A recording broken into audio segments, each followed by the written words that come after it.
My lazy wife stopped having intimacy with me and quits her job to be a tradwife.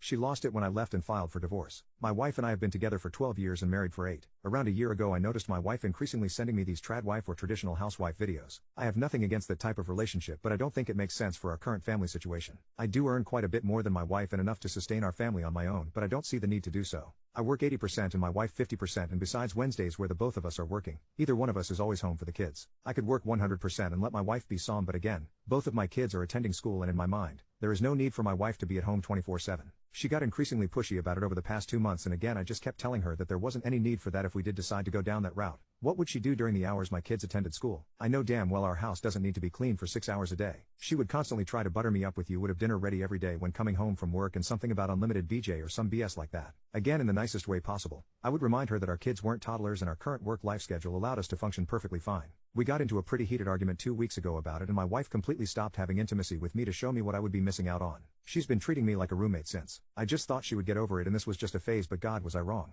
I came home from work yesterday and saw a bunch of presents on the dining table. At first, I thought they were all for me since my birthday was in a week, but then I saw the labels on them addressed to my wife. I read one of the letters attached to one of the presents. The last sentence on it was literally, "It was so a pleasure working alongside you and I wish you all the best moving forwards." I thought this was some sick prank. A few minutes later my wife just casually strolled into the living room acting like nothing was wrong. I guess she saw my mad expression and dared to tell me, "You'll get over it." I just lost it. I just left without saying another word and went to my parents' house. I feel disrespected. Why the FCK would my wife think it was okay to just quit her job without telling me and just expect me to be fine with it? My wife has been bombarding me with texts and calls demanding to know where I am and that the kids miss me. I just told her to go find a lawyer and that I was done with her, and then proceeded to block her. My son just sent me a voicemail crying and asking why I was divorcing mom and if I was leaving the family, and I guess that kind of broke my heart. I haven't responded and honestly don't know what to say to him. My mother-in-law has also been demanding that I return home and apologize to my wife.